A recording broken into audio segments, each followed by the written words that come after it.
as well as anyone with questions or concerns will have an opportunity to speak. The committee will make their decisions following each application. There are other copies of the agenda. If anybody needs one, we can get you one.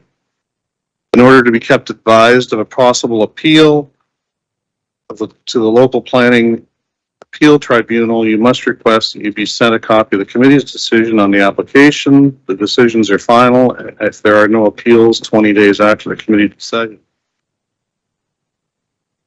I remind everyone that we are being recorded and to mute your cell phones and such. And the first order of business, I will do a roll call because some of our members are online. So is Marcel present? Or Lisa? Rudy? Yes. Oh, Rudy? And Linda?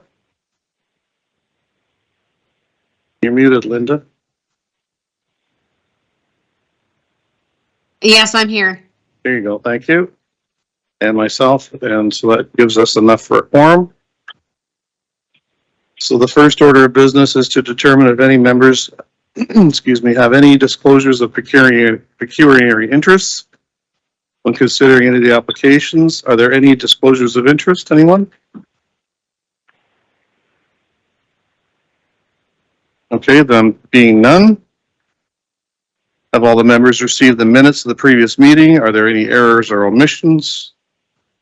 And if it's not, I can get a resolution moved by and a seconder, please. I'll second it. Okay, Linda.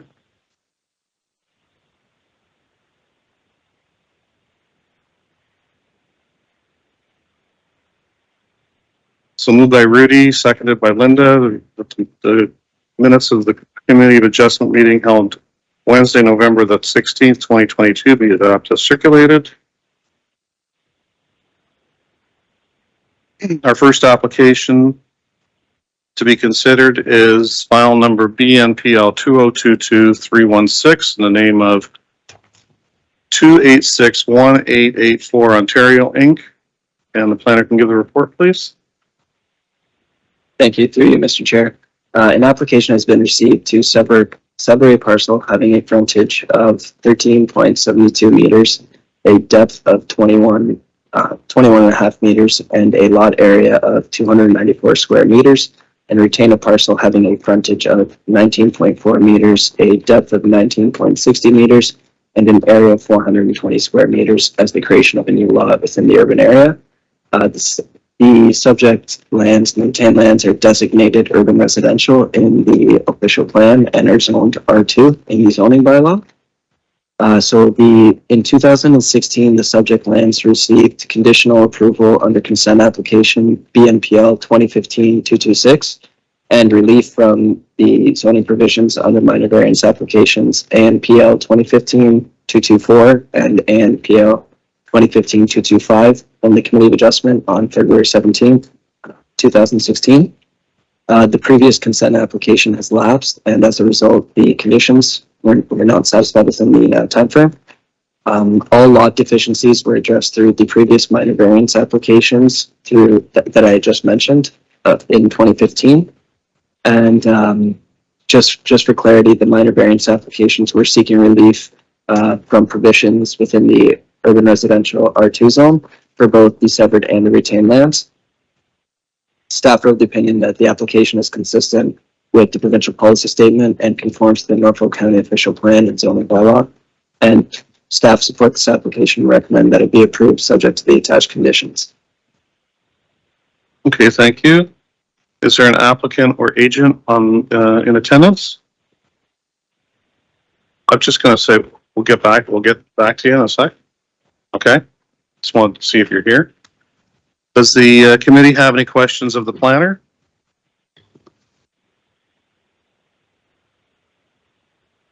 Being none, do you have anything to add? Thanks, Chair. So through you, just thanks to the planning staff for working with us on this application. And then the question would be condition 2. I understand it's a bit of a a bit of an engineering aspect to it. I think it's a great condition that allows these things to move forward while we sort through the engineering piece.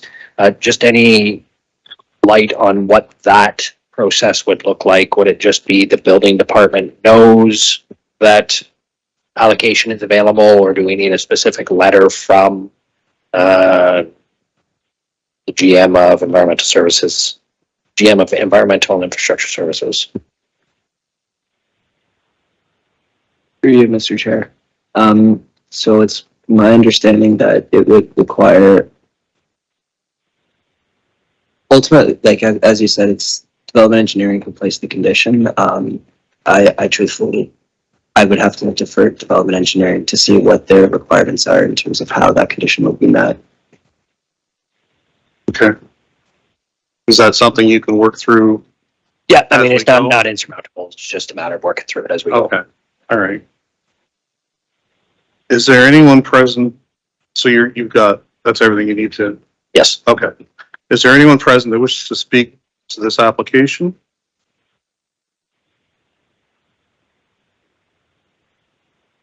Anything further from the committee? If not, can I get a mover, staff recommendation? I'll move that, Alan. Thank you, Linda. 30 seconds. Thank you, Rudy. So file number BNPL 2022316 in the name of 2861-884 Ontario, Inc. The application is consistent with the provincial policy statement, complies with the policies of the Norfolk County official plan regarding the creation of a lot within an urban area, and meets the intent of the zoning bylaw, and that no public input was received and therefore has not been considered as part of this application. All those in favor, Linda Yes. and Rudy, Yes. myself, that is passed, carried. Thank you.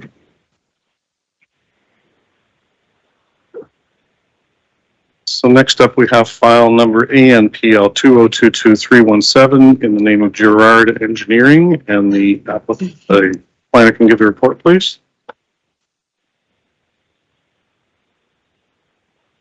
Hit the button, but it didn't work. Through you, Mr. Chair. An application has been received to reconstruct an existing deck requiring relief of 16.2% and a maximum permitted lot coverage of 15% to permit a lot coverage of 31.2%. The subject lands are located along Perch Lane in between the streets of Boathouse Lane and Erie Boulevard in Long Point. The area of the subject lands is approximately 275 square meters with about 12 meters of frontage on Perch Lane, and they are occupied by an existing vacation dwelling and an accessory building. The official plan designation for the property is resort residential, and the zoning bylaw also zones the property as resort residential. The purpose of this application is to essentially reconstruct an existing deck that the applicant is wanting to rebuild. The LPRCA also provided comment, including, and they have been included as an attachment to the report. They've indicated they have no objection to the concept of the application, and it highlights that staff issued a permit in August of 2022 for the removal of the existing deck and the construction of the new 14 square meter deck. Staff are of the opinion that this application meets the 4 tests of the minor variance, and staff support this application, recommend that it be approved. Okay, thank you. Is there an agent or applicant present or on the line? I am Kathy Weatherall, here to represent Gerard Engineering. Okay, could you just spell your last name again? It's WEATHERALL. Okay. And I'm sorry, who do you represent? Gerard Engineering. Okay. I'll get back to you. Is there anything from the committee to the planners? Does the agent have anything to add? No. Okay. Is there anyone present that wishes to speak to this application, either present or online?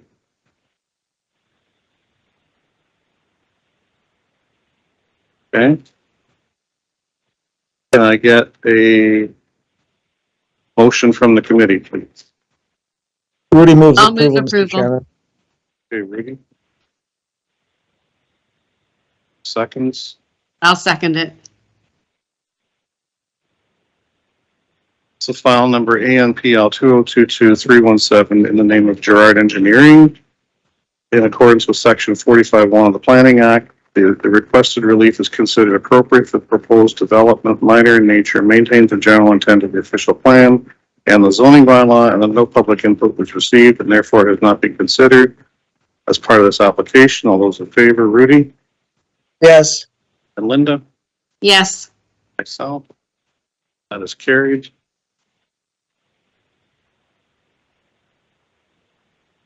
So next up, we have file number BNPL 2022307 in the name of Wayne Welsh Farms, Inc. And the planner can give the report, please. Thank you through you, Mr. Chair. An application has been received to sever a parcel having a frontage of 77 meters, a width of 77 meters, a depth of 53 meters, and having an area of just over 1 acre, and retain a parcel having an area of 88 acres or 3,500 hectares as a severance of a dwelling made surplus through farm amalgamation. The consent application is being reviewed concurrently with the zoning amendment. The retained lands to remove a single detached dwelling as a permitted use in the agricultural zone. And this application has also been received to create an easement with a frontage of 5.44 meters, a width of 5 meters, and a depth of 92.42 meters, and an area of 476 square meters for the purpose of a hydro line access. The subject lands are located east of the intersection of Wyndham Road 3 and Highway 24. The area of the property is about 4,000 square meters, and the subject lands are occupied by an existing residential dwelling and an accessory building. The retained lands consist of a barn/bunkhouse and an accessory shed.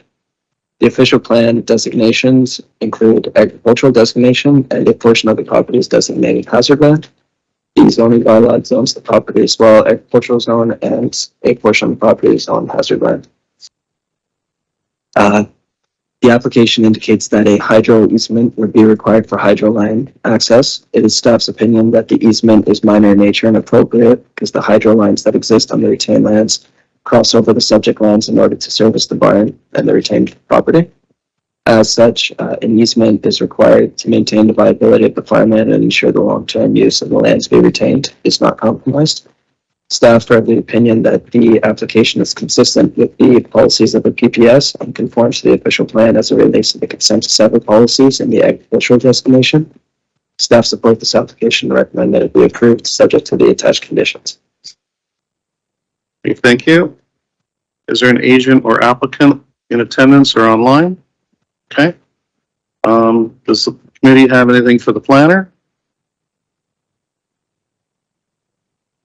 Does the agent have anything to add? No, just that we support planning staff's opinion and we thank them for their hard work. Can you state your name and the company? Oh, yes, I'm Mackenzie Crum and I'm with Land Pro Planning Solutions.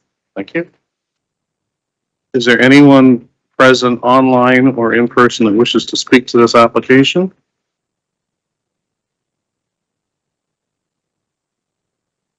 Hearing none. Can I get a motion from the committee, please? I'll move approval. Linda? Rudy seconds. Rudy? So file number BNPL 2022307 in the name of Wayne Welsh Farms, Inc. The application is consistent with the provincial policy statement, complies with the policies of the Norfolk County official plan regarding the surplus farm lot creation policies, and meets the intent of the zoning bylaw. No public input was received and therefore has not been considered as part of this application. All those in favor, Linda? Yes. And Rudy? Yes. Sal? Yes. That is carried. Thank you. So next up, we have file number BNPL 2022218 in the name of Paul Breedick. The planner can give the report, please. Thank you. Through the chair, an application has been received to sever a parcel having a frontage of approximately 75 meters, width of 82 meters, a depth of 96 meters in an area of 1.42 acres. And retain a parcel having an area of approximately 65 acres as a severance of a dwelling needs surplus for farm amalgamation. Just making a note, the first circulation of the report cut off a portion of a written paragraph on page 3 of 30. I notified committee members and agent and owner of this error on my part, so a revised report has been recirculated. So the subject lands are, the lands to be severed are occupied by a single detached dwelling, pool house, and detached garage. The lands to be retained are occupied by a barn. As indicated by the planning justification report submitted in attachment 2, there are livestock facilities on the lands located south and abutting lands at 553 Lynn Valley Road. As part of a complete application, MDS calculations have been submitted to demonstrate the proposed severance complies with MDS 1 required setbacks, which is included as attachment 4 to this report. So this severance will result, if approved, in a setback distance greater than the minimum required distance of 108 meters, and there was no detected odor from the poultry operations when staff completed a site visit. The report does outline more policy considerations from the PPS and official plan regarding MDS, but to keep it brief, I feel like it meets those intents. A site visit by staff determined that the concept plan submitted did not demonstrate an existing pool house or whether well was located on the lands to be severed. A well was required to service the dwelling being severed. So when we updated that to the agent, a revised concept plan was submitted to reflect these items. And so that meant that the lot configuration was amended. So the original western lot line as proposed, we learned would intersect with the existing septic system.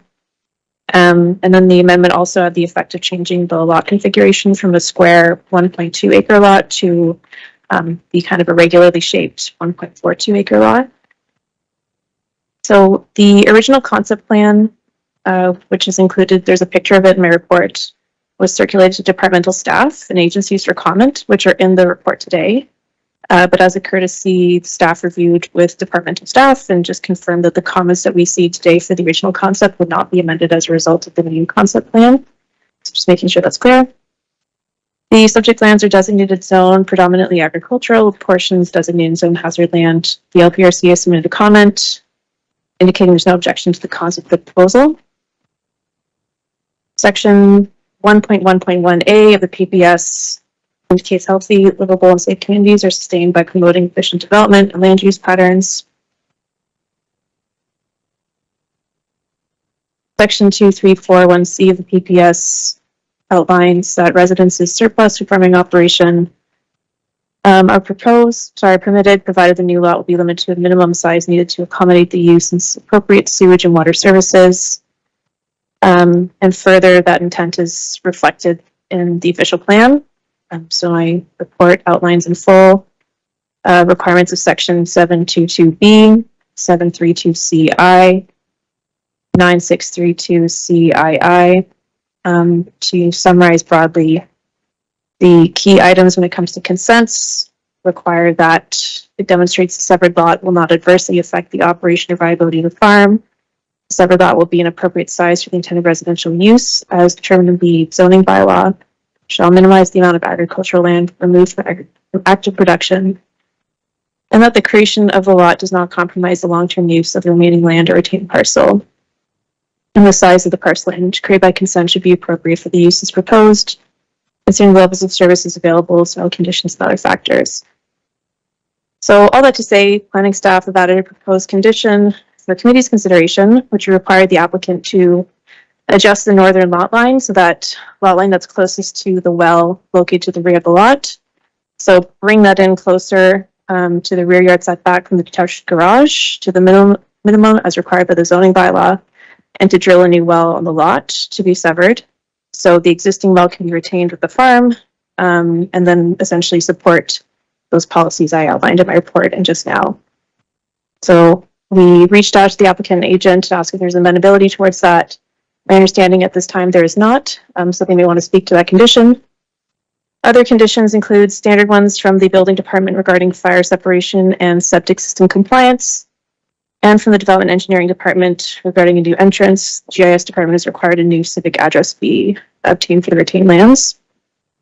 With all that said, planning staff consider the subject application to be consistent with the policies of the PPS and conform to the official plan as it relates to consent to sever policies and the agricultural designation. I do support this application and recommend that it be approved subject to the attached conditions. Thank you, and available for questions. Thank you. And just for the record, welcome, Lisa. Thanks for joining us. Is there an applicant or agent present or on the line? Okay, we'll get to you in a sec. Anything from the committee on this application? Does the applicant or agent have anything to add? And state your name and the company you represent, please. Mitchell Baker, Land Pro Planning Solutions, representing the property owner on this application. Anything to add? We do. So through the chair, firstly, we'd just like to thank staff for preparing their staff report. As mentioned, we worked diligently with them over the past several months to determine the details on this. Condition number 3 and condition number 4, as mentioned, is asking to move that northern lot line further south, which would exclude the existing well that services the existing home.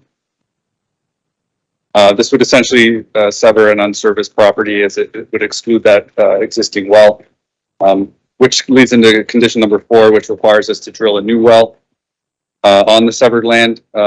This would be unnecessary as the existing well is in good working order and it services that existing home. It would also cause unnecessary financial hardship on the property owners, as drilling a new well costs anywhere from $10,000 to $15,000. And then, if required, decommissioning the existing well on the property would also cost a few $1,000s as well. With that being said, we would like to request to have condition number 3 and condition number 4 removed from the list of conditions. Myself and the property owner are available for any questions. Okay, thank you. Anything from the committee to the agent? Alan, I don't really have a question for the agent, but I just do have a comment that, in my opinion, it makes sense to leave the well servicing the house that's existing. So I would be supportive of removing those conditions if the rest of the committee is in favor of that.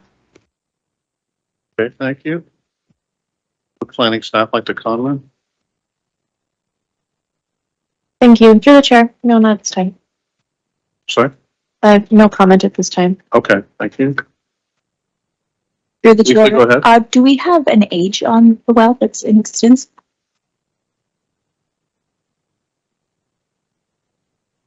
Don't have the exact date. Okay, thank you. Just, sorry, further to that question, do we know the age of the house? Approximately. Approximately 120 years old. Anything further from the committee? Nothing further from me. Okay. Is there anyone present or online that wishes to speak to this application?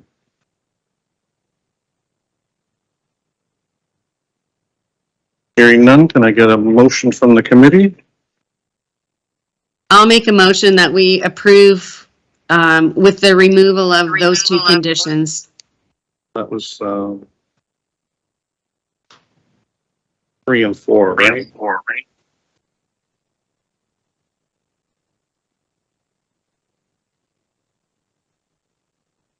No, it's the numbering is slightly different, so. So the condition 3 on my page refers to the setback of 1.2 meters. Is that the one condition you're referring to? Through the chair, yes. Okay, and the other condition is that the new well to be drilled. Correct. Okay, all right, just so we're clear. Well, I'll just ask, I guess, those for time. Can I get a seconder on that? Lisa Yeah, seconds. Rudy seconds that. Thank you. So that was moved by Linda. Seconded by Lisa.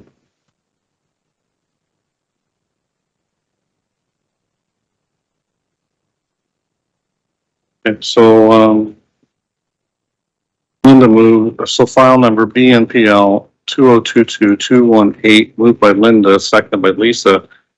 The application is consistent with the provincial policy statement, complies with the policy of the Norfolk County official plan with regarding the creation of a lot in an agricultural zone and meets the intent of this zoning bylaw, and that no public input was received and therefore has not been considered as part of this application. So I just make a note in here that it's as amended with conditions removed.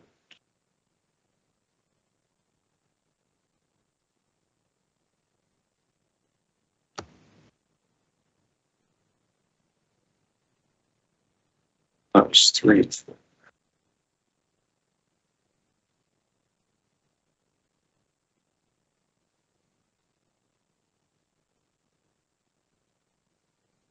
So all those in favor, Linda Yes. and Lisa Yes.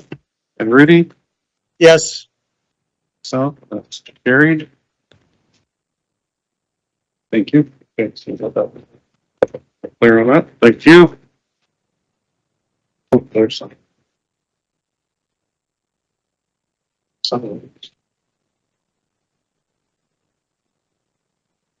Okay, so next up we have file number BNPL 2022318 in the name of Karen Anita Wells, and the planner can give the report, please.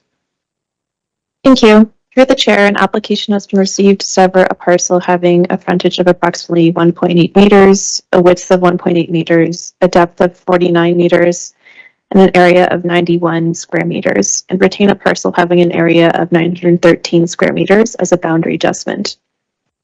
Lands will be added to the existing lot located immediately adjacent to the west of 132 King Street. The subject lands are located in the urban area of Delhi. The lands to be retained are occupied by a residential dwelling, and the lands to benefit are occupied by a commercial building. It's the understanding of staff that the purpose of this boundary adjustment is to widen the abutting property to provide more room for the installation of services such as air conditioning and avoid any encroachment issues. As the lands have frontage on Highway 3, they're within the MTO's regulatory boundaries. The MTO submitted a comment noting approval and permits will not be required for the final MTO review required on them. Can you hear me? Yeah, heard it call. Sorry. So the MTO submitted a comment just confirming no approval or permits will be required for the acceptance of this application, and review by the MTO will be required for any subsequent applications for the site. The site is designated commercial and zoned central business district. The only items to consider, there are 2 fences which extend across lands to be retained and severed, which weren't noted on the original survey, so we noted this at site visit. So as effect of the severance, there would be a portion of these fences that would be transferred from the lands we retain to the lands to benefit. The understanding of staff that's speaking with the property owner that the portion of the fence located at the rear of the lot may be a historic encroachment from a current or previous property owner of the lands identified as 155 Church Street. So condition 2 has been added by planning to have an amended survey or concept plan be submitted confirming the location of the fence. And then staff are of the understanding that the owner of the subject lands proposes to remove the portion of the fence closest to the road.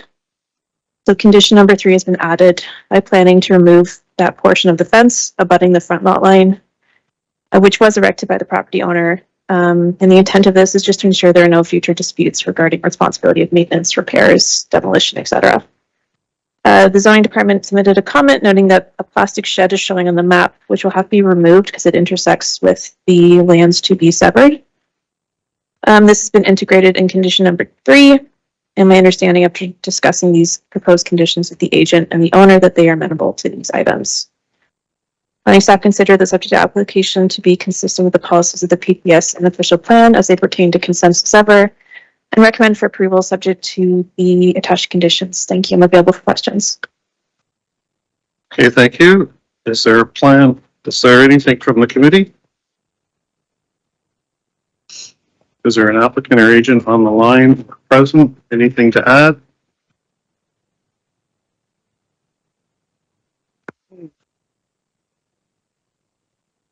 Just state your name and the company you represent. Good afternoon, through you, Mr. Chair, Nathan Colomea, Brimage Law Group, agent for the applicant and owner, Anita Wells. Just ask that this application be approved, but that conditions 4 and 5 be struck. With respect to number 4, there's no reason whatsoever for the conveyance of a 1 foot square. The conveyance of a 1 foot square is really to interrupt an existing consent, but what this is asking for is to take a 1 foot square from the property we're already taking land from, and there's no consent to be interrupted in the first place. So there's really no reason whatsoever for condition number 4. And then number 5 is also nonsensical in that I can't do any transfer without the certificate, and this is asking me to do transfer with the certificate. So number 5 should be struck as well. Subject to those, I am happy to answer any questions you may have. Okay, thank you. Anything from the committee? Just a question for planning staff. Are they okay with those conditions being removed? Thank you. Through the chair, I do believe this is I'm sorry, I can't hear you. Sorry, can you hear me now? I can, Okay. yeah. Thank you. So these particular conditions have been discussed with committee before, and with the director of planning who's been in attendance.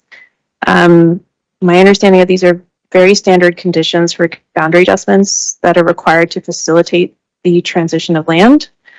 So at this time, I wouldn't recommend that they be removed, but with the caveat, I'm always happy to discuss with the agent and the director of planning if I am misunderstanding, and I'm sure that we can find a solution to remove them if needed.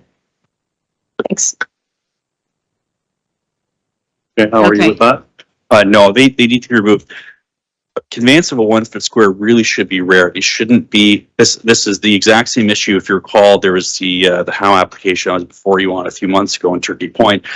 You only need to convey a 1 foot square if you're, say, interrupting like a whole lot on a plan of subdivision, or if there's an existing consent you're dealing with. Here, you're asking us, so we're taking land from Anita's property and adding it to the next door property. You're also asking to remove a 1 foot square from this property, but we're not consolidating this property. There's no need whatsoever for the conveyance of a 1 foot square, and these shouldn't be standard conditions. Really, only in very rare circumstances should you be dealing with the conveyance of 1 foot squares in a boundary adjustment. And again, number 5, I can't do it because I need the certificate to complete a transfer, and this is asking me to provide proof of a transfer to the Secretary Treasurer in order to get the certificate. So it's a circular, nonsensical condition. So really 4 should not be a standard condition. It's really only in very rare circumstances where you're dealing with a whole lot in a plan of subdivision to be consolidated. And in any event, I'm bound by number 7, the condition that the severed parcel becomes part and parcel of the abutting land. So regardless, in number 7, I'm required to consolidate them. So there's no need whatsoever for number 4. It doesn't make sense, and there's no need for it. And number 5 just doesn't make sense. Okay, Linda, anything further? Yeah, okay, so because this seems to come up a lot with our committee, I'm gonna suggest, like, perhaps you sit down with planning staff and the director and iron out this in the future so it doesn't come to this. Like, there might be a misunderstanding of when this condition is used or how it's used. So at this point in time, I'm going to suggest we remove condition number 5. And number 4, planning staff has said that they're willing to work with you so you can sort it out with them. And we'll leave it in at this time, but maybe for the future, meet with the staff and the director and go over the whole process so that this doesn't keep coming up. Yeah, I'd have to agree with that on that. I'm in favor of removing 5 altogether because we can So they put the cart before the horse, or the horse before the cart, this sign brand. But I agree with the, you know, this issue is coming up from time to time. We need to resolve it, but I'm not really prepared to support removing it at this time. We can maybe approve, subject to working with staff to a resolution. If I may, so rather than leave, if that's the case, again, I still hold by it's not correct, but if we could mod, says, if we leave the condition as it is, there's no discretion on anyone's part, on staff's part or my part. So if we could say, provide some sort of provision that, say, the director of the department or someone has the authority to waive that condition. I totally support that. I would be good with that too. I don't know. Lisa? Through the chair, this may be a silly question. Can that, for the time being, because we're obviously not going to solve that this afternoon, can that just not be included in what is already being removed? Or is that a whole different ball of wax? Do you know what I mean? So For that one. I don't want to remove it, but I want the applicant to be able to work with it. But if I may, Mr. Chair, you're asking my client to convey a square foot of her property to the county for no purpose. I understand the uncertainty that you've seen this before. I've raised this before, and the fact that it hasn't been changed shouldn't be a burden on my client. No, I agree. Yeah, just so. Well, okay. Just my comment, Alan, would be that you add a provision that's the director of planning can waive that condition, and that should satisfy resolving it with staff. go ahead, Hannah. So through the chair, just to think the numbers might be a little bit different, but I'm assuming, just to confirm, the conditions are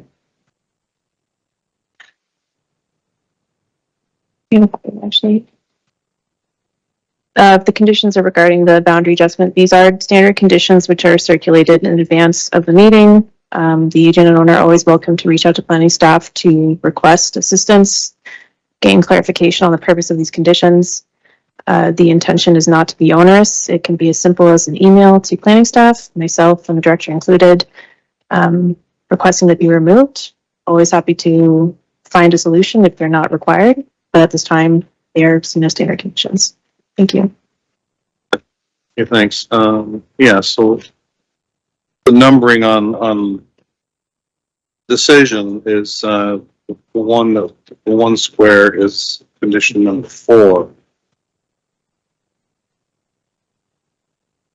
And the transaction process is condition number 5, which we're prepared to remove outright.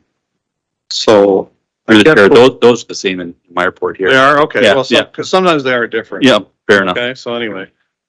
So I guess what I'm trying to say is that we add to that condition number 4 that it's subject to the discretion of the director to work with the applicant. You can suggest some wording here if you like. Turn your mic on. Through the chair, we could preface it at the start by saying, subject to a waiver of this condition by the director of planning, that blah, blah, blah, that a 1 foot square, just continue on. And I support that. Thanks, Linda. It's something that we can all work with. Okay. Lisa, anything? Rudy, anything? Yeah, Mr. Chairman, I just have a question or a comment, and maybe it's a timing issue, but how far in advance of a committee of adjustment meeting does the agent actually get the list of conditions so that maybe it's a timing issue that it can't be discussed prior to coming to committee of adjustment so that the agent and the planner are on the same page with some of these conditions? Through the chair, normally, this from my end of things, we receive the links to the reports on Fridays. The issue often is that, let's say, even if I raise an issue, the second I receive the link to the report's already been published. It's already kind of the way it is. And respectfully, I have raised this same issue before, and you know, it usually just comes to speaking to the meeting regardless. So, I mean, again, I've raised this exact issue on different applications before, keeps on coming up. And really, I think it should be the opposite way, that rather than, you know, the applicant having to justify, you know, why it should be removed, planning staff should provide it, not so much a justification or an explanation as to why the 1 foot square needs to be conveyed for the purposes of the Planning Act. So that's really what it's for. Okay. Right. So I think where we're at here is we can get a motion from the committee with. I'll make the motion. Through the chair, if I may, before we get there, if you could please ask if anyone wishes to Oh, for or against the application. I've had this problem before too. Yes, I Thank get a you. little, I do get a little ahead of myself. Yes, you're right. Is there anyone present in person or on the line that wishes to speak to this application? Hearing none. Thank you, Mr. Chair. Thank you for that. If I can get a motion from the committee, and we'll do some fancy wording here on condition number 4, and I think the secretary treasurer has something in mind, so. Can I get a motion? Linda? Yeah, just before I make the motion though, I'm just gonna suggest to the agent that you set up a meeting with the director of planning face to face to discuss and hash this out and try and resolve this. Yeah. Because I do understand what you're saying, that the reports are already gone out and the conditions are there when you receive the link like the rest of us. So I'd really like to see it resolved so it doesn't keep coming up.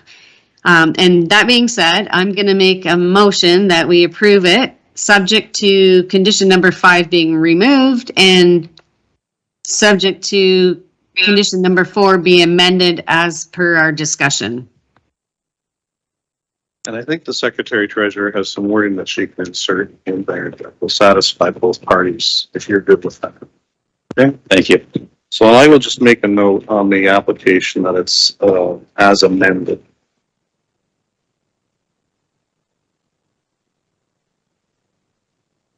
So can I get a seconder?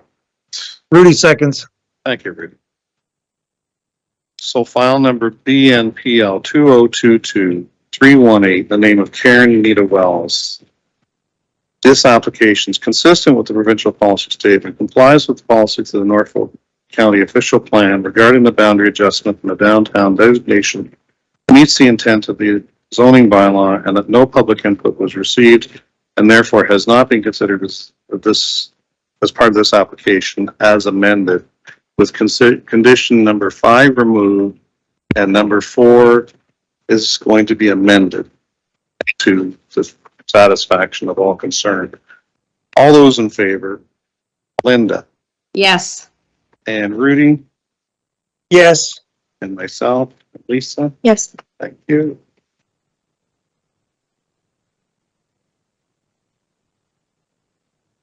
That is fair. Thank you. And through the chair, I will be happy to have that. Yeah. Thank you. So moving on.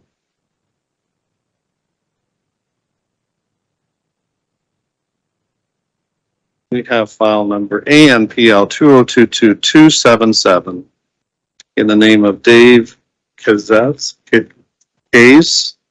And the planner can give the report, please. Thank you. Through the chair, an application has been received to construct a 9.14 meter by 12.19 meter accessory structure requiring relief of 75.08 square meters and the maximum permitted usable floor area of 55 square meters. That permit a usable floor area of 130.8 square meters.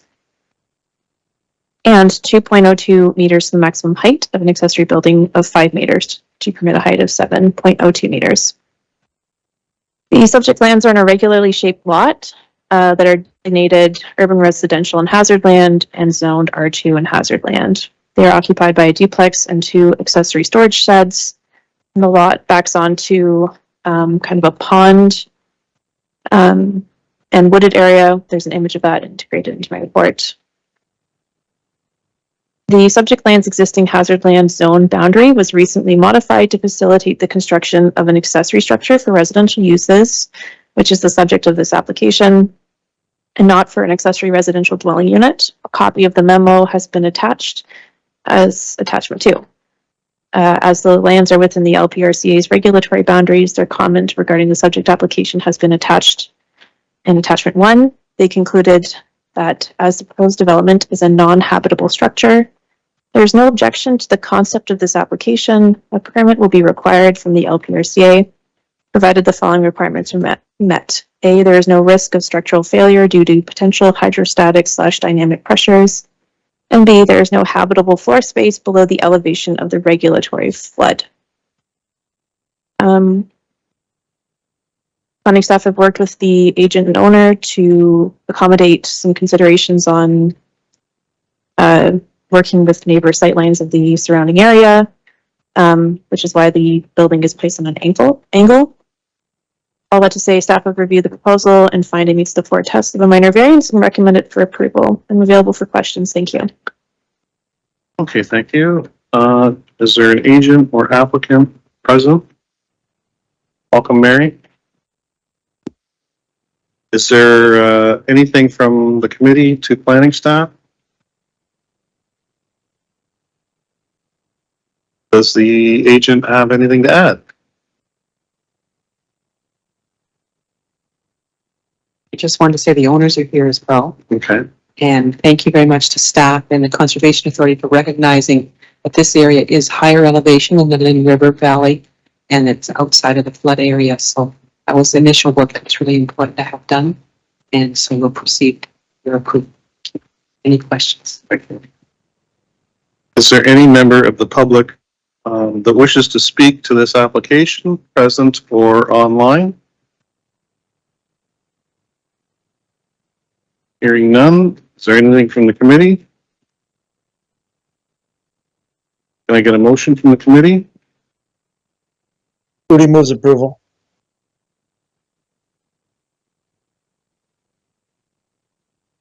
Thank you, Rudy. And I assume Lisa is seconding.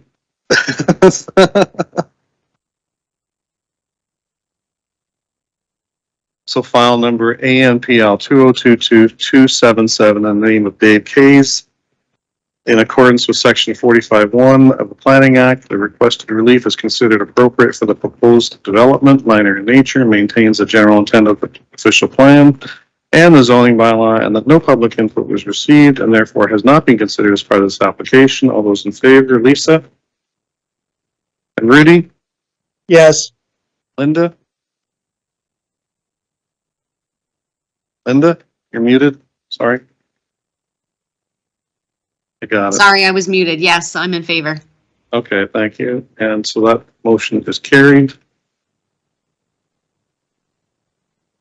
Sign it this time. Okay,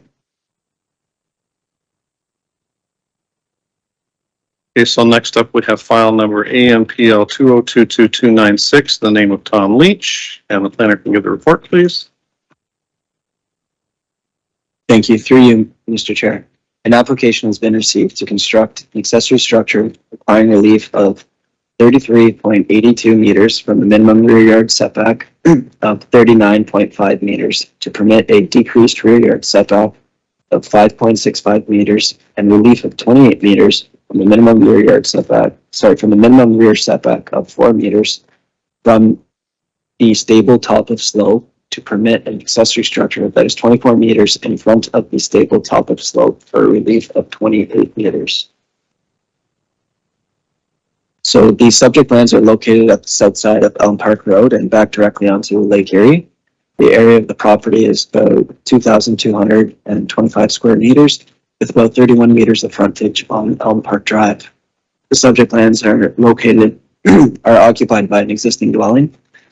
So the property owner in past in 2020 applied for an official plan amendment and a zoning bylaw amendment, which will fall under OPNPL 2020-131 and ZNPL 2020-232 to replace a two-story single detached home without garage with a two-story single detached house with an attached garage in a hazard land zone. So through special provision 14.987 that is applied to the property through the zoning amendment, the use of an accessory structure that is not habitable is permitted on the subject lands. I've attached the official plan amendments that were approved by council in December of 2022 as attachments 2 and 3 to this report. So the official plan designation, the property, most of the property is designated hazard land, and a portion of the front part of the property near Elm Park Drive is designated urban residential. So the applicant previously applied, as I said, for an OPA on the subject lands, which was approved in December 2020. That result ended in special policy 7.3.3.10, which applies and permits a single detached dwelling in the hazard land zone. The zoning of the property is hazard land, and a small portion of the property is owned urban residential. Just to give reference, it's also at the front near Elm Park Drive. And through the zoning amendment application 7PL 2020-132, the special provision was applied to the property. Further to this, so the special provision permits a rear yard setback of 39.5 meters from the rear lot line for the purpose of this minor variance application. The requested relief of 33.82 meters from the minimum rear yard setback of 39.5 meters to permit a decreased rear yard setback of 5.65 meters from the rear of the lot line to the accessory structure. So the applicant also requires relief of 28 meters from a minimum rear setback of 4 meters from the stable top of slope to permit the accessory structure that is 24 meters in front of the stable top of slope for a total relief of 28 meters. So the application proposed to construct an accessory structure on the lot regulated by the LPRCA. They provided comments which were included as attachment 1. And they indicated that the application is consistent with section 3.1 of the PPS. The Conservation Authority also outlines that a slope stability assessment has been provided and deemed satisfactory in regards to the Conservation Authority's support for this application.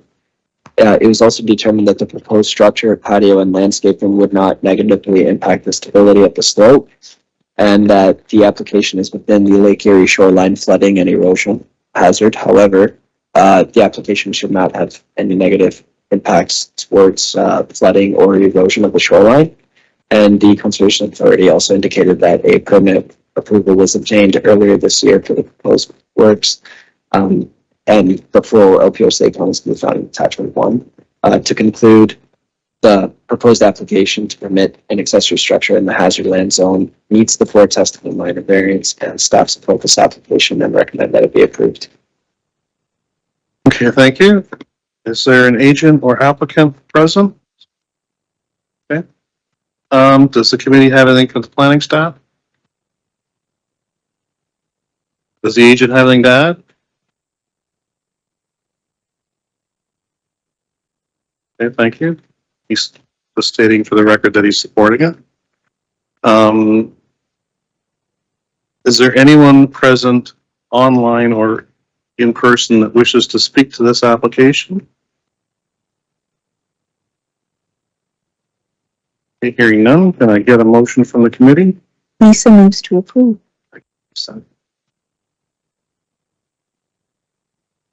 A seconder, please.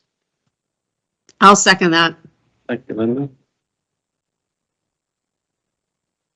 So file number ANPL 2022-296 in the name of Tom Leach.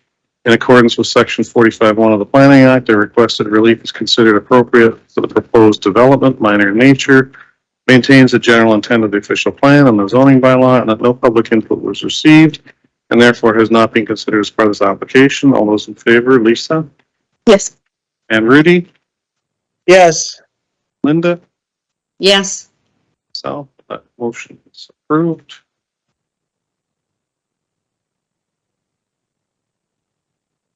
So next up, we have file number ANPL 2022-322, the name of Keith Fletcher. And the planner can give the report, please.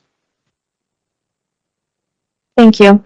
You're the chair. An application has been received to reconstruct an existing vacation home with an attached garage requiring relief of 23.4% from a maximum permitted lot coverage of 15% to permitted coverage of 38.4%, 4.02 meters from the minimum front yard setback of 6 meters to permit a decreased front yard setback of 1.98 meters, 1.9 meters from the maximum height of a vacation home of 9.1 meters to permit a height of 11 meters, and 2.14 meters from the required exterior side yard setback of 6 meters to permit a setback of 3.86 meters. The application is also requesting relief to recognize an deficiency for an existing accessory structure of 8.39 meters from the minimum rear yard setback of 9 meters to permit a decreased rear yard setback of 0.61 meters. So the subject lands are located off of Cedar Drive in the resort area of Turkey Point. The subject lands are occupied by a vacation home with 2 covered porches, attached garage, and 2 detached accessory structures. The subject lands are designated and zoned resort residential and are within the Lakeshore Special Policy Area Secondary Plan and intersect with lands adjacent to provincially significant wetland. As such, the lot is regulated by the LPRCA. They have submitted a comment included in attachment 1, indicating that the proposed application is not consistent with section 3.1 of the provincial policy statement. It also outlines 10 requirements for redevelopment to be permitted within lands subject to the Lakeshore Erie shoreline flooding hazard, and includes a list of items which must be included in a complete permit application as required under OREG 178/06. So to my understanding, and the Secretary Treasurer can confirm that, was it today that we received a letter from the agent just now? Okay, so a letter and a petition of 10 signatures, which I believe indicate support. So I have the letter available. If somebody would like to hear it or learn more about it.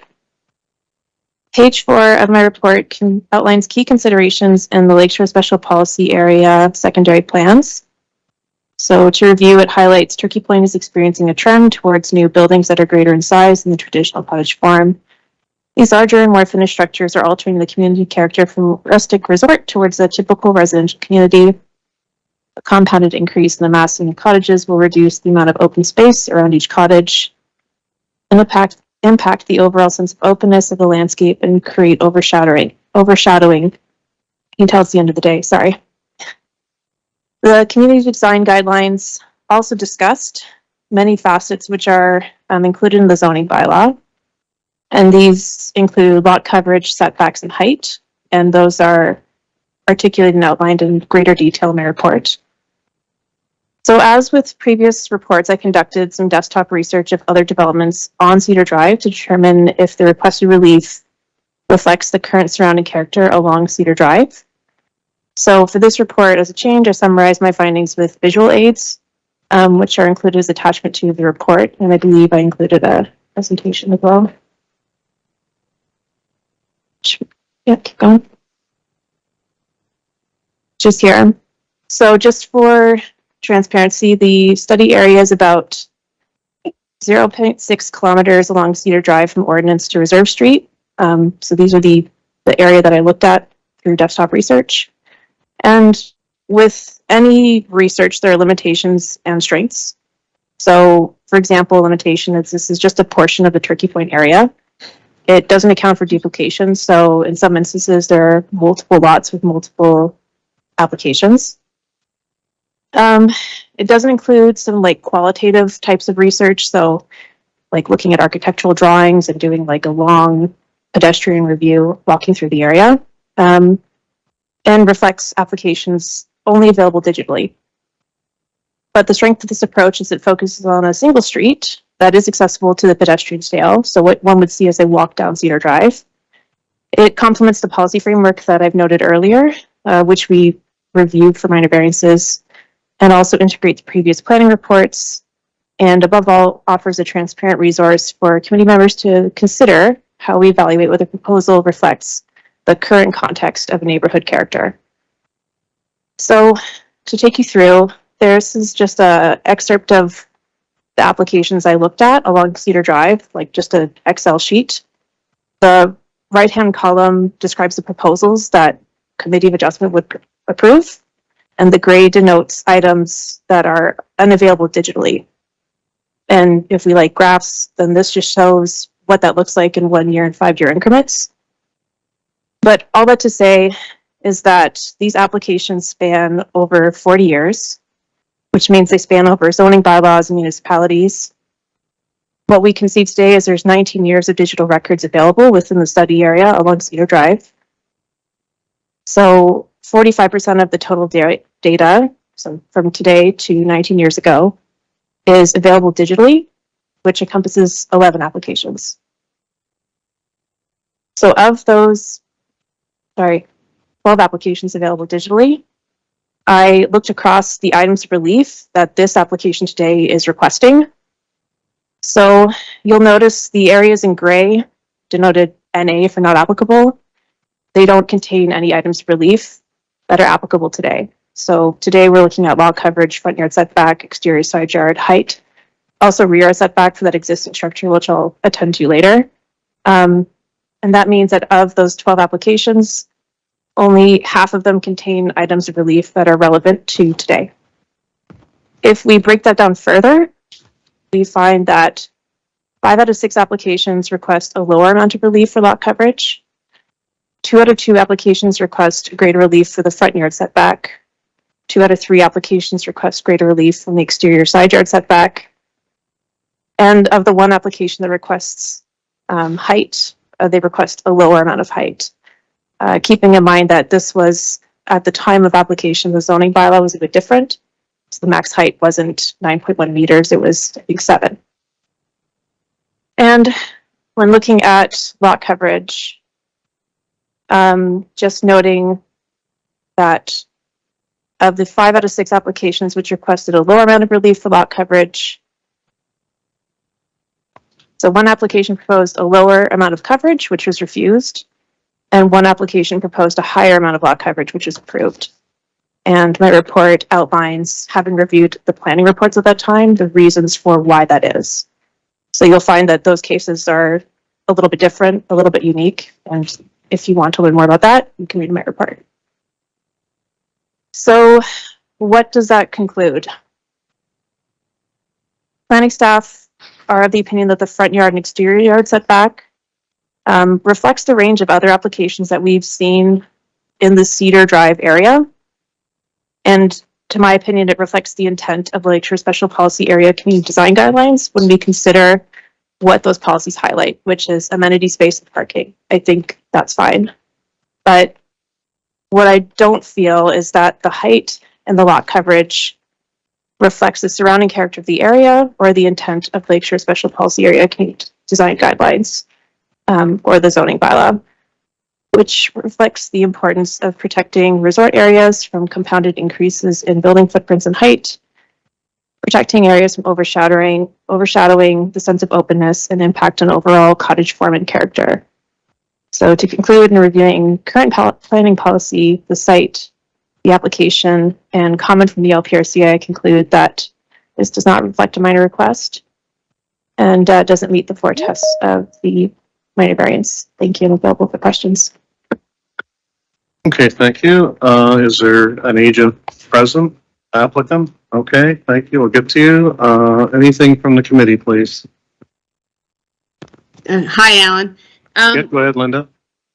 I actually have a lot of comments and questions, but I'm going to save some of them for later. But with respect to the comparison, the planning review that Hannah just talked about, I'm just going to give her a little bit of history, and I want to thank you for putting the effort into doing the comparisons. But you've got data dating back, I don't know what you said, 19 years or however many years. And with respect to the height of the applications that you're comparing, dealing with the former Township of Delhi zoning bylaw, which we dealt with from 1980 until 2014, when the new zoning bylaw was approved consolidated. The actual height in the former Delhi Township zoning bylaw was 11 meters for cottages.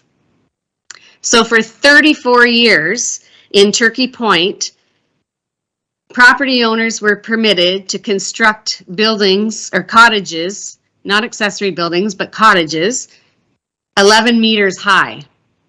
So in comparing your data, you're not comparing apples to apples. And that would be the reason that there would not be very many requests for relief from height. It's because they were outright permitted to build 11 meters high, and that is a fact.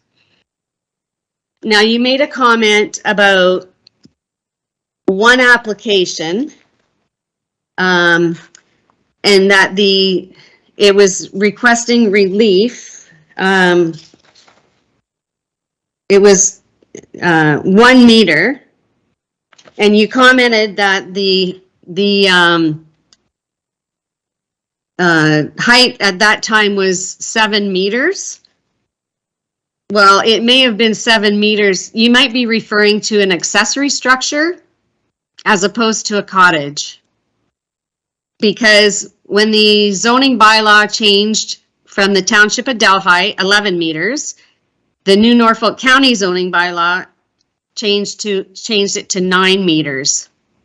So for residential or for vacation homes, the height was never 7 meters.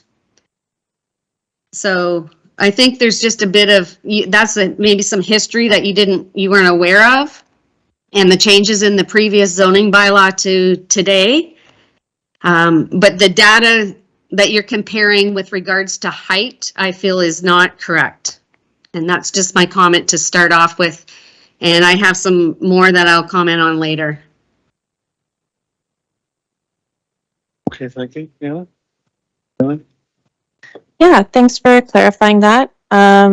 It could generally be error just looking at what was included in the public notice summary. But what I will say is, to that end, if the height was decreased from 2014, it just shows that there's been no requested increases in height since 2014 to today. So I guess that's the argument against it. Yeah, but thank you. Enough.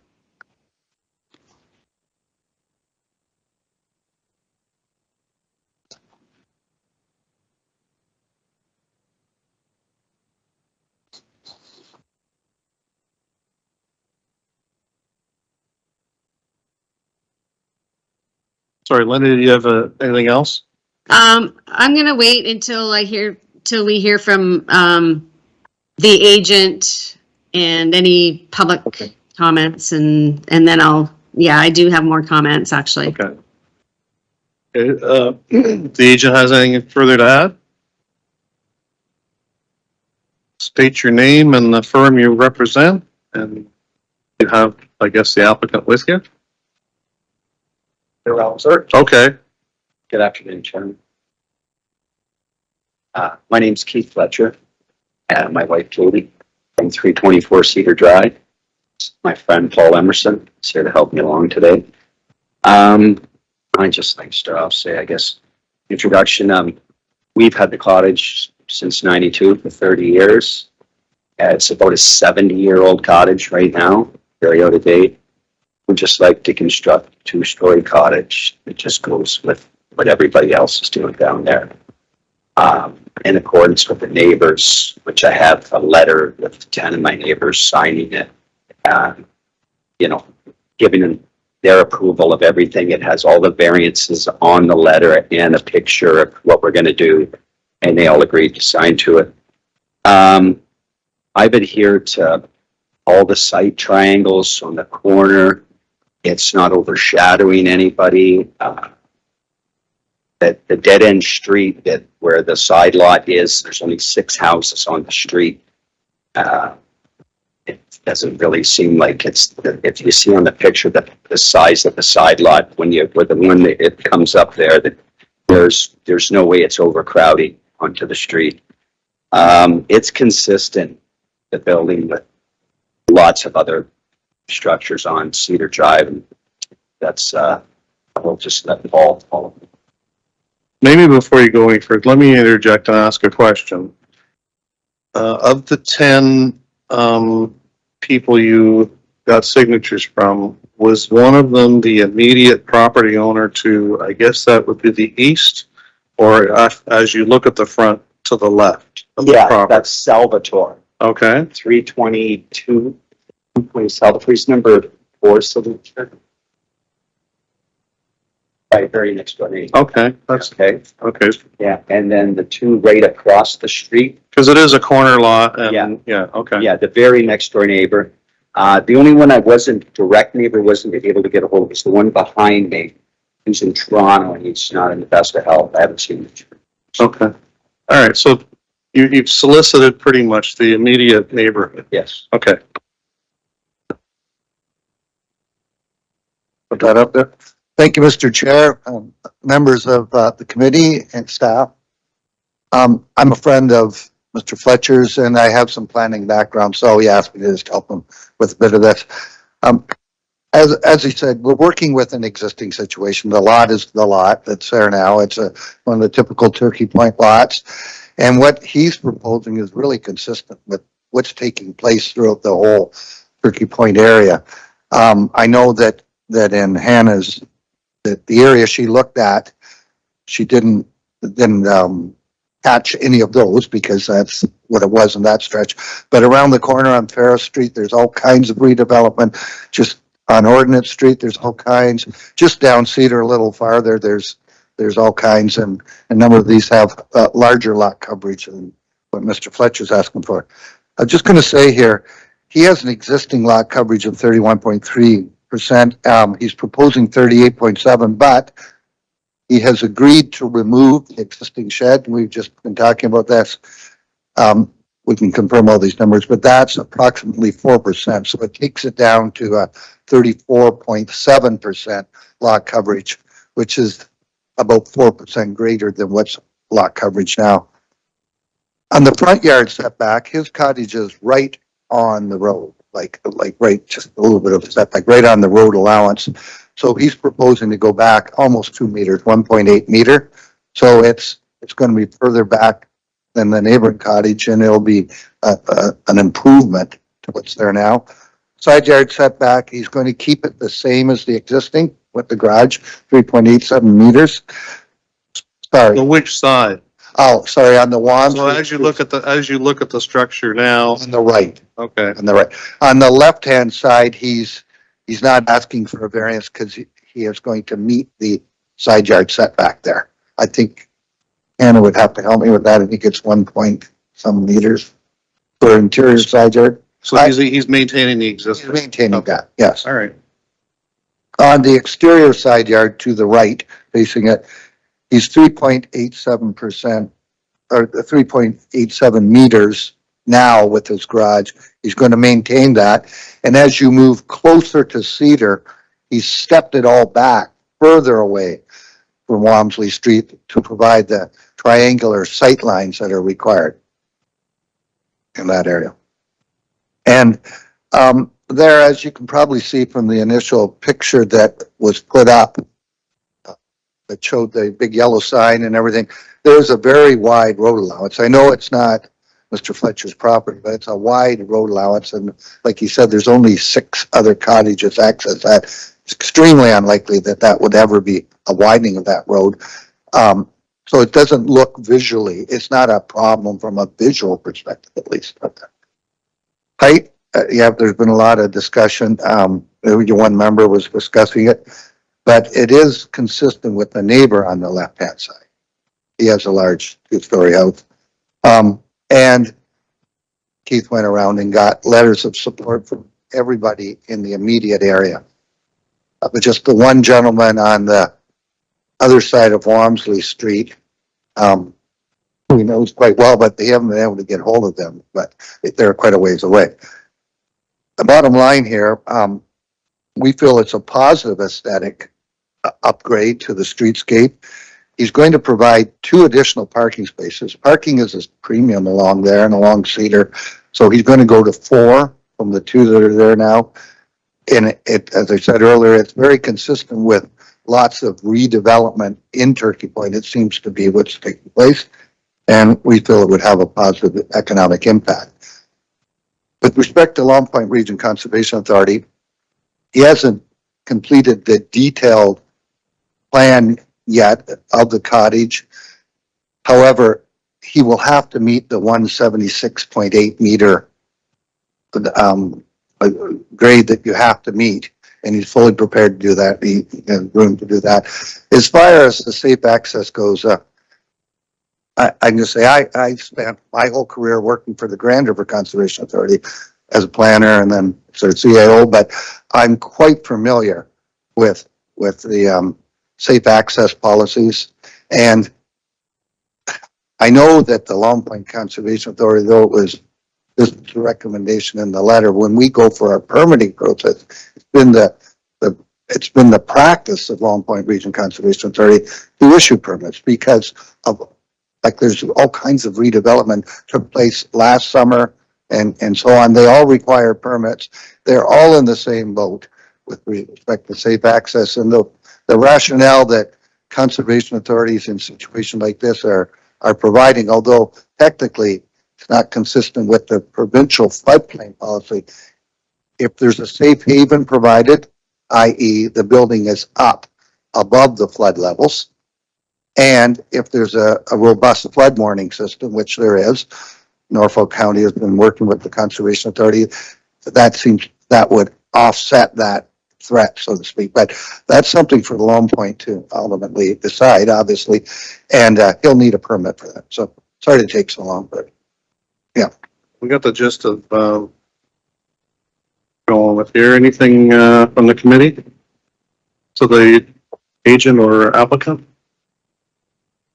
I actually have one question and some comments, Alan. Okay, go ahead, Linda. Okay, so I think they just answered one question because on the drawing of the map that's shown, the existing shed is actually on top of the septic system or the septic bed. And I know that's not going to be permitted. So he's just indicated he's willing to remove that shed. Is that correct? Yes, it is. Okay, thank you. Can we go back to the, who has control of the PowerPoint? Can you go back? That's the full picture. Actually, yeah, just go back forward to that one, Anna, please. Yes, please. Okay, and you wanted to say? All right. Oh, sorry, go ahead. Go ahead, Hannah. Thank you, through the chair. Canadian standoff and politeness. Just to jump in and clarify, how lot coverage is calculated in the resort residential zone. We do come across this often, so just to re-clarify, there's the 15% permitted for the main use, which is the cottage or an existing dwelling permitted legally at that time, and the accessory structures, which is 10%. So the relief today only pertains to the cottage. So removing a shed would not remove the proposed relief of lot coverage that we were talking about today. So I just want to clarify that. And I do understand that you're saying the existing cottage is 31% lot coverage. Is that correct? Okay, so we do, as planners, try to recognize existing legal non-complying things that do happen. And you'll see in previous planning reports, like that type of discussion occurs. In this case, from what I can see in the application we received, it states the house is 18.6%. So just to clarify, planning staff didn't evaluate that consideration at that time because we didn't see 31% as an existing structure when we received an application. So that's all from me for now. Thanks. Okay, Linda? Yeah, actually, Hannah just clarified one one of my comments because in the minor variance application in front of me, they're asking for 23.4% relief from the maximum permitted lot coverage of 15. So that's giving a 38.4. So Hannah's, I agree with what she's saying. Removing the existing shed does not reduce that by 4%. So I want to make sure that what we are discussing is accurate.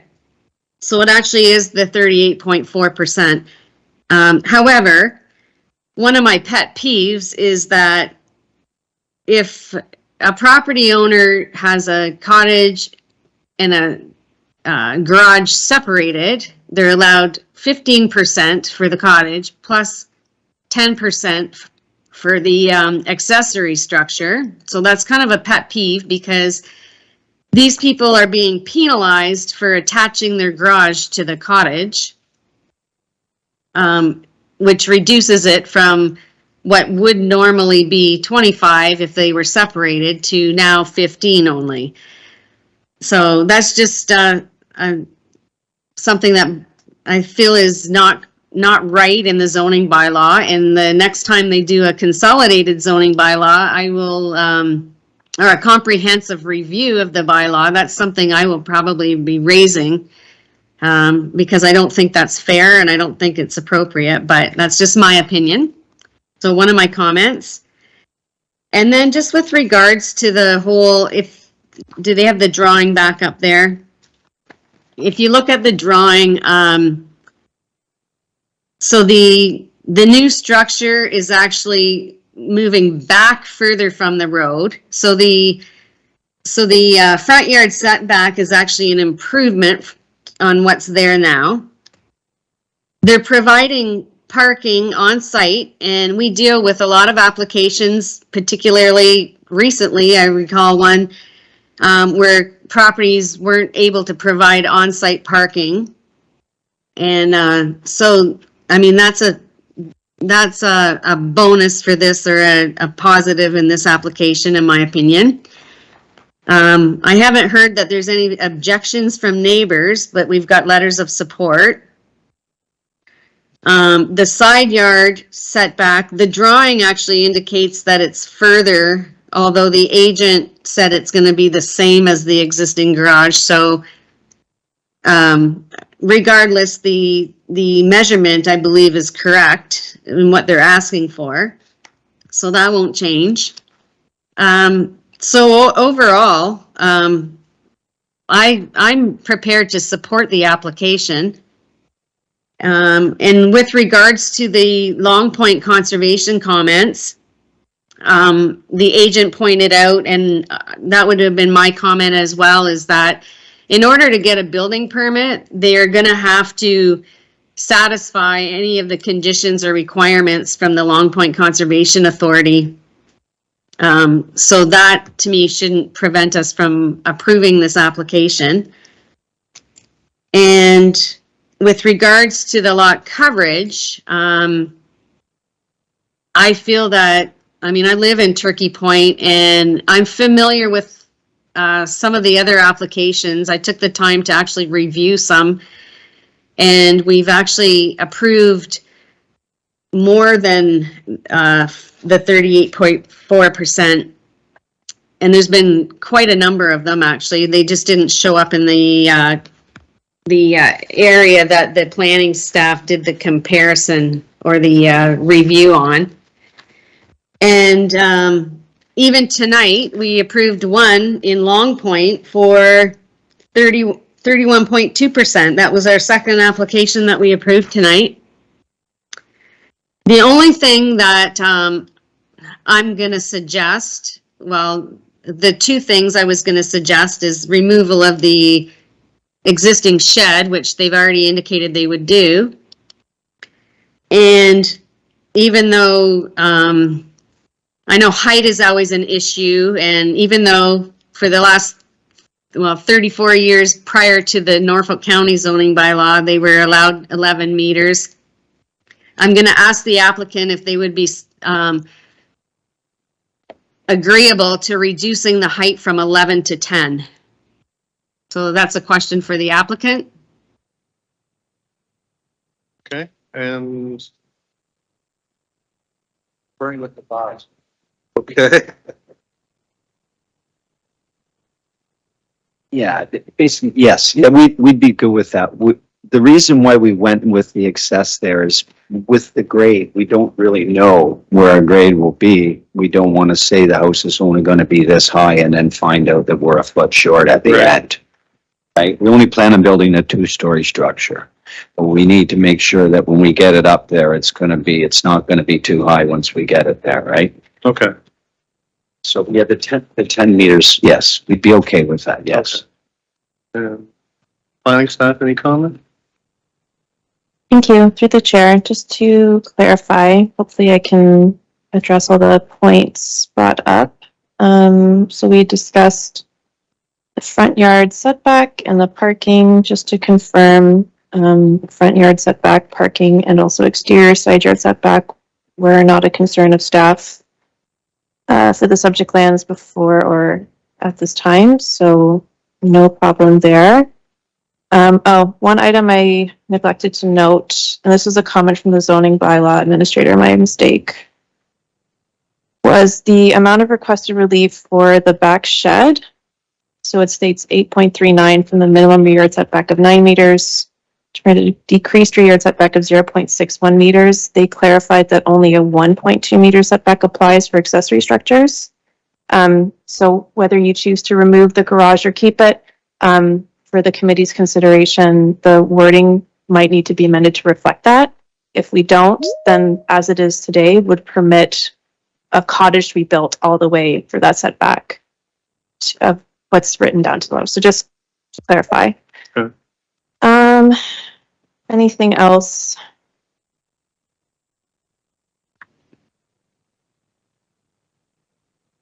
Yeah, just to summarize, planning staff continue to use existing zoning bylaw, official plan, and Lakeshore Special Policy Area Policy Guidelines to provide recommendations. And avail for any other questions. Thanks. Thanks, Anna. Anybody else? Rudy? Yeah, Mr. Chairman, I agree with Linda. I'm inclined to approve this application. The question I have, if we approve the application, are there any conditions that need to be attached to the approval? Well, maybe just the one regarding the height and the amended height and sorry? So the rear yard setback, if they want to recognize an existing deficiency for the accessory structure, the amount of relief doesn't need to be so great. It should be rewarded to articulate and identify that it's regarding an accessory structure.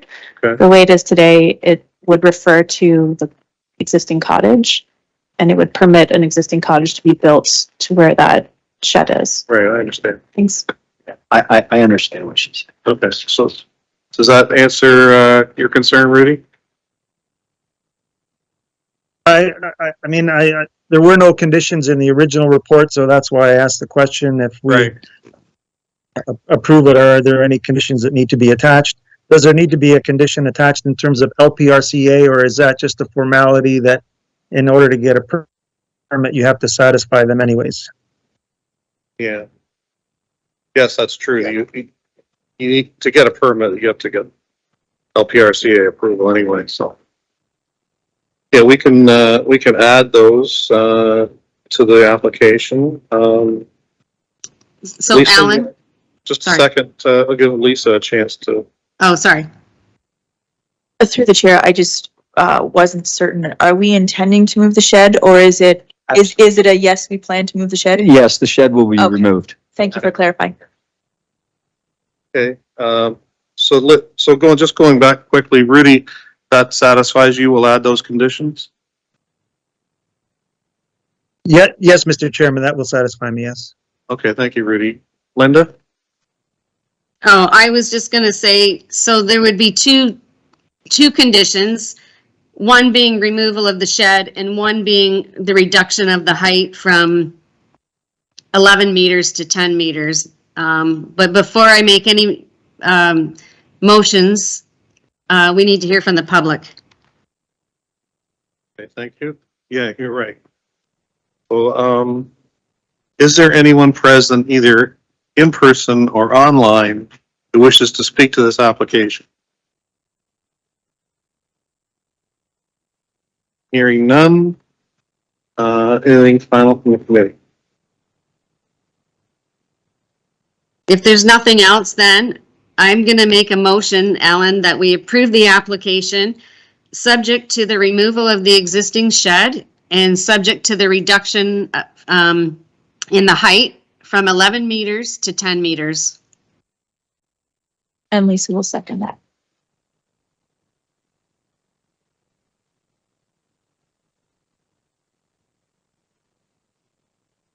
So I just made a note on the back of the decision. Condition number 1 would be the reduced height to 10 meters, and condition number 2 would be the removal of the shed. And the secretary treasurer is also making notes too. So, so if you have anything further before we move on? No, I think I'm. Okay, good. Yeah, We'll fine with call that. the question then. So, Mr. Chairman, just before you call the question. yes, go ahead, Rudy. I'd just like to have the planner's comments in terms of those two conditions that they see them as being satisfactory in terms of moving ahead. Okay, thank you. Anna? Thank you. Through the chair, just to confirm, it's again, been a long day. The one condition is the proposal to remove the shed, and the other condition is Lower the height. lower the height. Yes. 10 to 10 meters. Totally fine. Thank you for asking. Okay, thank you. Okay, so I'll call the question. ANPL, file number ANPL 2022-322, the name of Keith Fletcher. In accordance with section 45(1) of the Planning Act, the requested relief is considered appropriate. Start to do some scribbling here.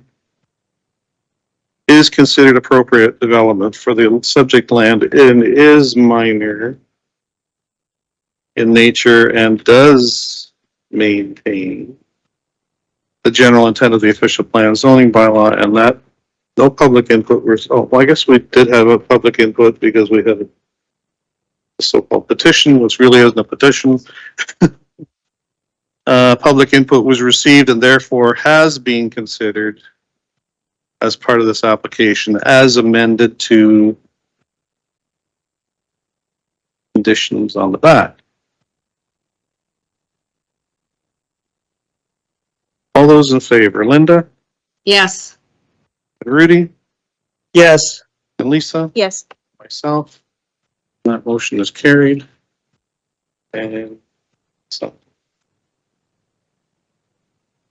Thank you very much, you're welcome. Thanks for coming. Chairman and committee. Thank you. Okay, so finally, we have file number ANPL 2022-298 in the name of Bradley Colton Lasby and Leslie Hennessy Lasby. And the planner can give the report, please. Thank you. Through the chair, I'm presenting on behalf of my colleague Fabian, who had to leave. So an application has been received to construct a new accessory residential dwelling unit requiring relief of 1.81 meters from the maximum height of an accessory building of 6 meters, to permit a height of 7.81 meters and 70.48 square meters from the maximum permitted usable floor area of 100 square meters to permit a usable floor area of 170.28 square meters. My understanding is the recommendation is for deferral to reflect an item of relief which is not captured at the time of the application submission. The deferral will provide staff the opportunity to fulfill obligations of section 45(5) of the Planning Act regarding public notification. I am available for questions, being generally familiar with this application. Thank you. Okay, thank you. Is there an agent or applicant on the line? Yes, Leslie Hennessy Lasby. Okay, and anything to add? No, I think that they covered everything. You're okay with the deferral? Yes, for the reason that they're deferring, yes. I had a long conversation with Fabian and he's allowed us to submit the paperwork and we would move to January. Okay, thank you. Anything from the committee? So can I get a motion for, I guess, deferral, please? Rudy, Rudy, thank you. Lisa will second. Thank you, Lisa. So file number AMPL 2022298 in the name of Bradley Colton Lasby and Leslie Hennessy Lasby. Motion has been for deferral to the January meeting. All those in favor? Rudy? yes. Lisa? Yes. Linda? Yes. Myself, and that's deferred. Is there any other business? And, has something to say? Hi all. For those of you that are not here in person, we have a certificate of appreciation from the mayor and the clerk's department for all your hard work this year. I will mail them out to you or keep them in my office if one day you want to drop by and pick them up. So we do appreciate all your time, and happy holidays to everybody. I'm hoping that the rest of you have filled out your applications for the new term. Looking forward to seeing everybody again. And going forward in the future, I just want to let committee members know that I will be pursuing a new opportunity within Norfolk County starting in the new year. Not till February, but I'll be working with the mayor and clerk's office as their administrative assistant, and looking forward to that. It's only a year's term, but I may be back and I may not. But if anybody has any questions, concerns, or whatever, you want to reach out, I'm available by email, still working here. So I have a cold, so I apologize. My throat's a little raspy, but I just want to say thank you to all, and yeah, have a great year. Well, congratulations, Sherry. And we'll Absolutely. miss Thank you you so for much. sure if we're reappointed, that is. One question I have, so we're still this existing committee for the January meeting, is that correct? Yes, the term doesn't expire until the end of January. Okay, and the meeting will be the same then, the third Wednesday of the month at 5 o'clock? Yes. Yes. Okay. Unless something changes in the new terms of reference. Just continue to meet the third Wednesday of the month at 5 o'clock. And so I'd just like to say thank you to Sherry and good luck with your new position. We're not crying yet. Anyway, and Merry Christmas and Happy New Year to all, and we'll see you in January. Lisa, go ahead.